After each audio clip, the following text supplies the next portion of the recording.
It is Monday, March 9th, 2020, and you are tuned into DIRTRACKR Daily. I'm Justin Fiedler. Hope everybody had a good weekend. Hope you got a chance to check out some of this racing. There was a lot of stuff going on. Sprint cars, late models, USAC stuff, some local tracks were in action. So a lot of stuff to get to today. Hope you got a chance to check some of that stuff out. And I will recap all of it a little bit later show today again as the West Coast swing for NASCAR finishes off this last weekend at Phoenix, hopefully be back to kind of a normal schedule this week with Atlanta on the way. Shamrock Classic Saturday, the Indoor Center in DuQuoin. Top three starters, Tyler Courtney, Buddy Kofoid, Cannon McIntosh, out of contention with two incidents between lap 12 and the ensuing restart on lap 13. Those guys were fast up front. Thought you would see them all kind of being in contention there, especially with some of those names and Courtney and Cannon McIntosh and Buddy Kofoid being on the rise there. Cannon McIntosh won that race last year. But after those two incidents, Chris Windom inherited the lead. Tanner Thorson charged from his 15th starting position and took the lead on lap 35 from Chris Windom. Tanner went unchallenged the rest of the way to earn his second win of the season. Tyler Thomas was second and Chris Windom was third. Kofoid rebounded to finish seventh. The event was show up points only, so no big moves in the points. I wanted to mention this situation kind of with Tanner Thorson. If he doesn't blow up down at Bubba Raceway Park, he's won he's gone 3 for 3 this year with USAC Midgets. So Tanner Thorson off to a tear to start this season, and obviously with what happened down there, there's no reason to think that he obviously wouldn't be leading the points and that this won't continue. He's been so strong here on two completely different surfaces to start the season. So taking a look at your points, no change there. Chris Windom, Tyler Courtney, Kevin Thomas Jr., Buddy Kofoid, Tanner Thorson, your top 5 in points. The Midgets are back in action April 10th through 11th at Riverside International Speedway. Moving over to the World of Outlaws Late Model Series, they were back in action this weekend after a couple of weeks off from Dirt Car Nationals.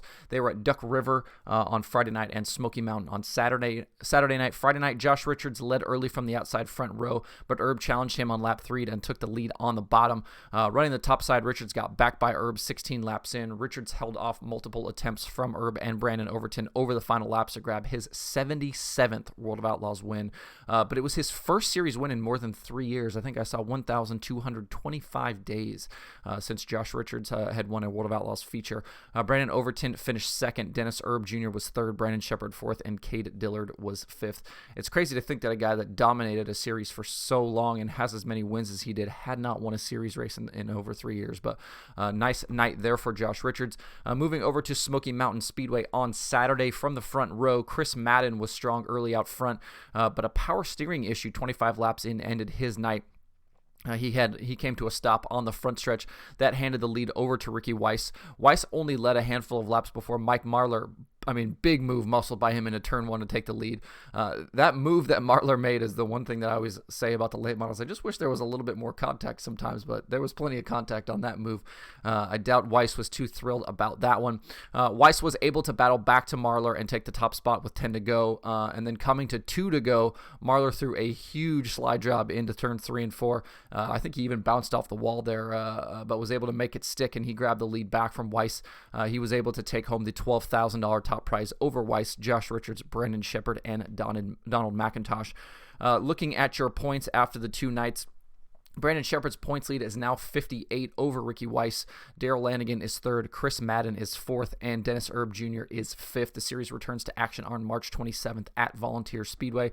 Brandon Shepard continues to lead the points for both National Late Model Series. ASCS in action this weekend in California. They were at Merced Friday night. They lost Saturday night at Placerville to rain and then went to Petaluma on Sunday.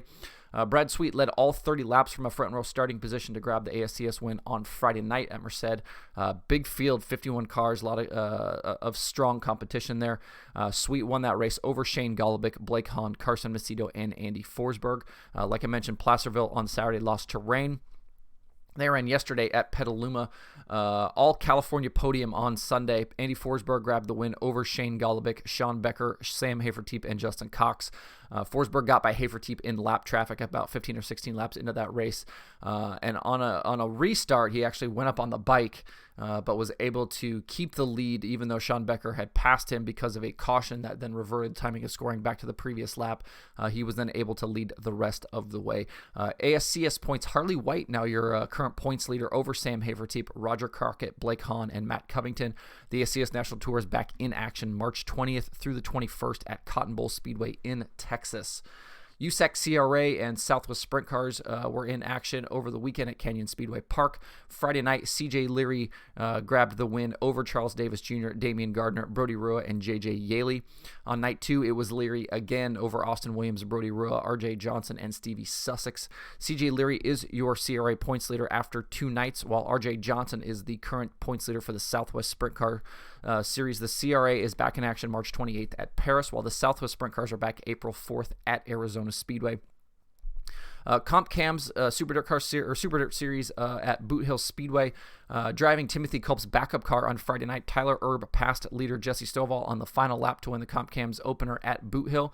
The top 5 was Tyler Erb, Jesse Stovall, Billy Moyer Jr., Timothy Culp, and Neil Baggett. On night 2, it was Culp's turn to throw a late race move on Jesse Stovall. Culp got by Stovall with 2 to go to get the win. The top 5 was Timothy Culp, Jesse Stovall, Earl Pearson Jr., Logan Martin, and BJ Robinson. That series is back in action March 27th at Batesville Motor Speedway. So a lot of stuff even here through these first couple of races. A lot of good action, a lot of fun races that we've seen. USCS Dale Howard finally stops Mark Smith's 2020 dominance. He won the USCS show on Friday at Chatham Speedway. He won over Mark Smith, Greg Wilson, Connor Leffler, and Danny Smith. But then Mark Smith bounced back on Saturday night, grabbing the win at Chatham over Greg Wilson, Cody Adams, Shannon Tankersley, and Tony Stewart. So I think that means 6 of 7 wins so far, or 7 of 8 maybe for Mark Smith this season in the USCS. Domination continues. And then a couple of local 410 shows. Lincoln was again in action for their 3rd week. Brandon Raymer won Saturday at Lincoln over his brother Freddie, Billy Dietrich, Danny Dietrich, and Brock Zierfoss. Sunday at Port Royal, Corey Eliason back from his Australia. A couple of wins down there. He had a nice season. He took the lead on lap 2 from front row starting position and held off the field to win the season opener there at Port Royal. Brent Marks was 2nd, Logan Wagner 3rd, Lance DeWeese 4th, and Anthony Macri was 5th. Also, nice field of 46 cars there on hand for the Port Royal season opener. A lot of improvements there at Port Royal. They've put in a lot of work there and made a lot of changes to that racetrack to make it kind of a premier destination for fans and drivers alike, and I would imagine that will continue. Steve O'Neill and the guys there have done a fantastic job here over the last several years making Port Royal into a really, really nice facility. If you live up in that Pennsylvania area or get down and travel to go to sprint car races, I would definitely check out Port Royal because racing is good there and the facility is fantastic. Take a look at the Dirt Tracker pay-per-view schedule. I don't believe there's anything else scheduled tonight. Yeah, nothing on the Dirt Tracker pay-per-view schedule for tonight. Lots more racing will get happening this weekend. Haven't had a chance yet to look at what the schedule looks like for this week, but we're kind of in that point now where you're going to start seeing more and more tracks open. More series are going to be kicking off and getting more deep into their season. World of Outlaws sprint cars are back this weekend in Texas. They begin their Trek West, so we'll talk about that as the week goes. Appreciate everybody tuning into the show today. A little bit later start. We'll be back to normal tomorrow. You can find DIRTRACKR Daily on Apple Podcasts, Spotify, Stitcher, or where you get podcasts. Please subscribe, leave me a review, and tell your friends. If you'd like to email the show, you can do that at info@dirtracker.com. You can follow along facebook.com/dirttracker, twitter.com/dirttracker, and dirttracker.com. You can follow me on Twitter at Justin_Fiedler. You can also sign up for the Dirt Tracker weekly newsletter, which I will be sending out here later today over at the site as well. Hope everybody is enjoying this format. I kind of like the shorter, kind of quick hit stuff. And as we kind of get the season rolling here and some storylines kind of start developing, we'll certainly be recapping races and things like that. But we'll also be, kind of jumping in and looking at some other topics and digging into some more stats and analytics. And I would like to eventually start having some guests and things on as well. Maybe for some short, quick hit conversations, about some regional action and some different topics and things like that. So if you have thoughts or things like that, let me know. Obviously, email me, tweet me. I am certainly all ears to any suggestions and things that you think I can do to improve the show. Thanks for tuning in today. I will see everybody tomorrow on Dirt Tracker Daily.